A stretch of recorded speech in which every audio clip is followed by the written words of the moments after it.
Praise the Lord, church. Praise the Lord again. Hallelujah. Glory be to God. This is the day that the Lord has made. We shall rejoice and be glad in it. Tonight, I am glad and most privileged to bring you the summary of 2 Corinthians. I always say, siyo kawaida bali ni kwa neema zake Mwenyezi Mungu.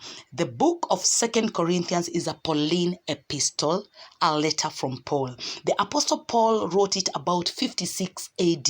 The key personalities of this book are Apostle Paul, Timothy, and Titus. Paul wrote this letter to the church in Corinth and to Christians throughout Achaia. He wrote this letter to defend and protect his apostleship and to teach and warn against false teachers who were spreading hearsay. Paul wrote 2 Corinthians at a vulnerable time in his life. He had learned that the church at Corinth had recently been struggling with divisions and quarrels, and he sought to take action to preserve the unity of that local body believers. But for a majority of the believers, the problem had been solved by the time Paul wrote 2 Corinthians. Many had repented of their sinful ways and had come back unto unity with one another and with the leadership of Paul. The letter is riddled with personal comments as Paul revealed details about the persecutions he had suffered for the sake of Christ, as well as about a mysterious thorn in the flesh that kept him reliant on God. 2 Corinthians is important because this letter offers a great deal of personal insight into Paul's life that is not present in any other New Testament book. Hallelujah. In chapter 1 to 7, Paul describes the characteristics of an apostle. He explained that his ministry was to preach Jesus Christ alone and not himself.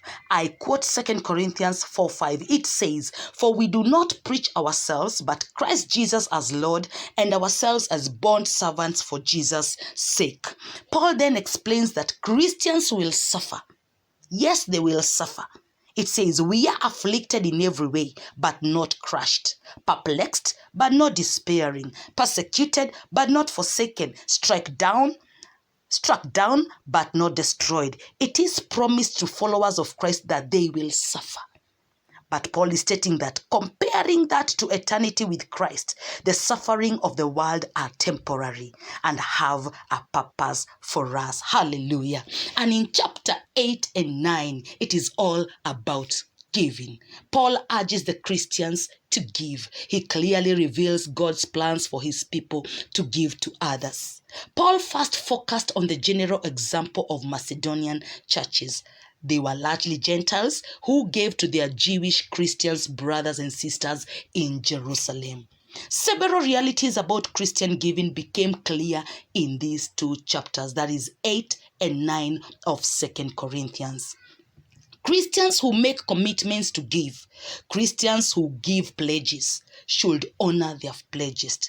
They should honor their pledges. They should follow through with these promises, and Christians should give cheerfully rather than compulsion. He taught that if they gave generously, that is the word, they would also reap generously. Praise the name of the Lord. And that is in 2 Corinthians 9:6.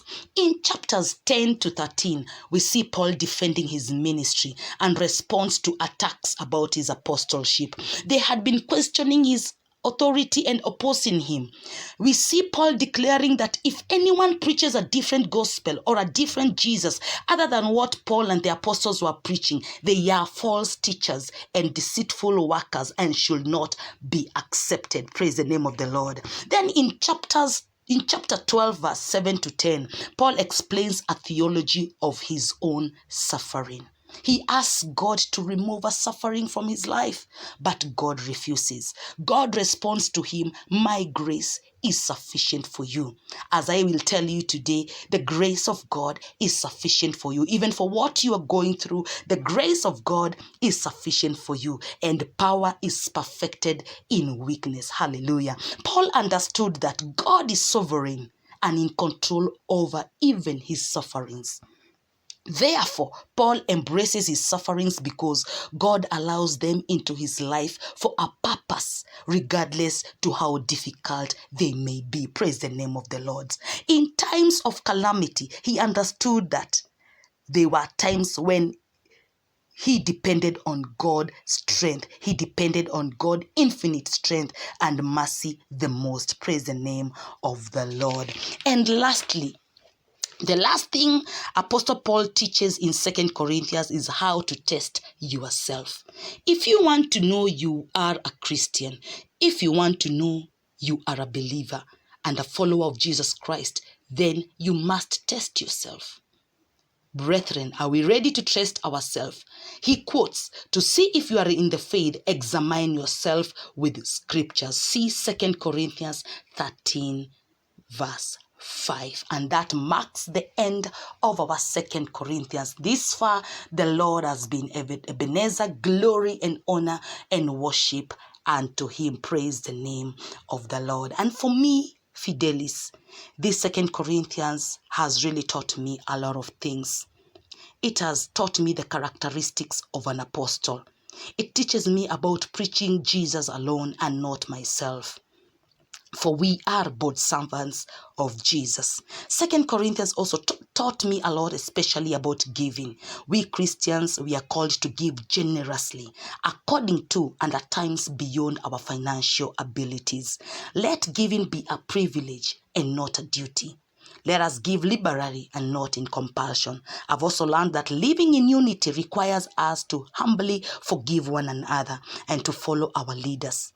2 Corinthians reminds us that even as Christians, we hurt each other and we need to forgive those who wrong us. Paul is reminding us of Jesus' ministry of reconciliation.